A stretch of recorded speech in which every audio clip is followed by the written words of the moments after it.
With the release of Vegas Pro 11, the stereoscopic 3D editing tools continue to develop.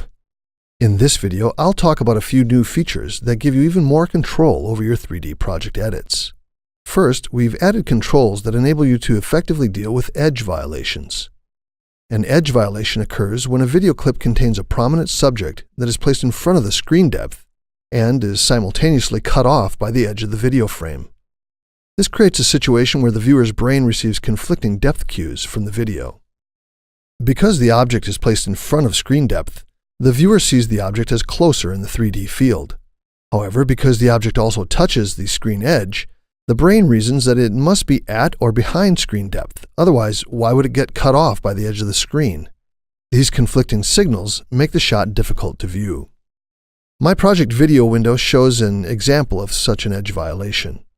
You can see by the red and cyan images that I've set my preview properties to anaglyphic red-cyan mode. If you have a pair of anaglyphic red-cyan 3D glasses, put them on. Notice that the man in the picture is placed in front of screen depth in the 3D field. At the same time, however, he's obviously being cut off by the edge of the screen, causing an edge violation. You likely notice that the image is a bit difficult to view. It sort of makes your eyes go wonky and your head spin. That's the edge violation doing its nasty business. With Vegas Pro 11, we can rectify this unpleasant situation. We've added a new section to the stereoscopic 3D adjust filter that you can use to make corrections to your 3D footage as well as adjust the horizontal offset that creates the 3D effect. To see the new controls, add the stereoscopic 3D adjust filter to a 3D clip in your project and click the Floating Windows drop-down arrow. In the case of my video, the edge violation occurs on the right edge of the frame, and I'll proceed as if yours does too. Look at the preview with your anaglyphic red-cyan glasses on. Close your right eye so that you see only the red signal. Make note of what you see at the right edge of the frame. Now switch to viewing with just your right eye. Now you see only the cyan signal. Again, make note of what you see on the edge of the frame. You'll notice that you see more of the man's head and back when you view with the right eye than you do with the left eye. This difference is the parallax offset between the views, and it indicates that the man is in front of the screen. However, if the man were really floating in front of the screen, he wouldn't be more visible in one eye than the other. Because the screen edge has zero parallax, this puts it at screen depth. This is the source of the depth conflict, and is what causes the problem. By making the screen edge have the same parallax as the image, we remove this depth conflict. Adjust the right control of the floating windows section in the stereoscopic 3D adjust filter. In the video preview window, you see that as you increase the value of the right setting, you eliminate the edge of the cyan video stream so that it no longer touches the edge of the screen. As a starting point, increase the value until the edge of the cyan stream shows the same video as the edge of the red stream. Alternate closing each eye in order to see this change in the video preview window. As you get more familiar with this tool, you can adjust the amount from there to get exactly what you want. With your 3D glasses off, you can very plainly see the strip along the edge where just the red stream shows. With your 3D glasses on, the strip looks black. It may not seem like it now because you're intently focused on what's happening, but this solves the edge violation issue. When your viewer watches this video, they won't even notice this adjustment. That is, unless they're specifically looking for it. In fact, this technique is used all the time, even in your favorite 3D Hollywood blockbusters.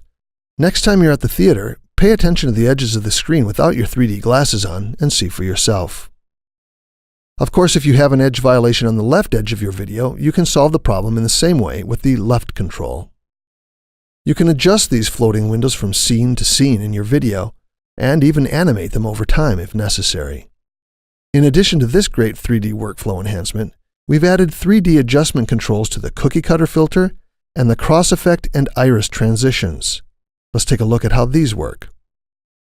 This portion of my project uses the iris transition to move from one 3D clip to another.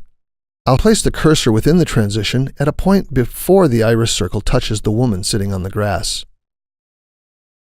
With your 3D glasses on, notice that the circle created by the iris seems to be placed deeper into the screen than the sitting woman. If the circle were larger, it seems that the sitting woman would be in front of it. So far, so good, because the circle seems to also sit logically in front of the buildings in the background.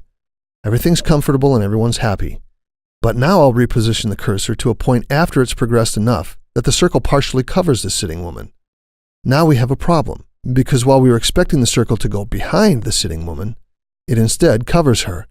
Again, the viewer's brain receives conflicting 3D depth cues, and it's difficult to make sense of the image.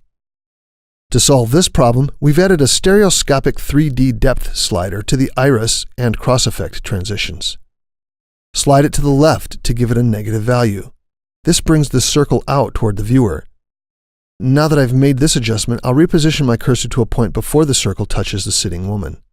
Now the circle looks like it's closer to the viewer than the sitting woman, so the viewer's brain logically expects the circle to cover her. Since this is exactly what happens when the transition progresses, the sequence works beautifully. The cookie cutter filter exhibits a similar issue, and the solution is much the same. In this section of my project, a couple in the park video walk toward the inset of the woman created by the cookie cutter filter. With your 3D glasses on, it's plain to see that the couple will walk in front of the inset picture. But in fact, as you could see when I moved the cursor ahead in the video several frames, since the inset woman is on the top track with the cookie cutter applied, the couple in the park walks behind the inset image. Once again, the viewer's brain receives conflicting depth cues, and this video doesn't work. To fix this, adjust the stereoscopic 3D depth slider in the cookie cutter filter to the left. This brings the inset image closer to the viewer in front of screen depth.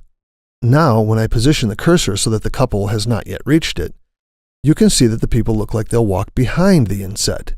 And since that's exactly what they do when I move forward in the timeline, once again, the 3D scene is rescued and everyone's happy. Each of these new tools gives you more control over your project when you work in 3D.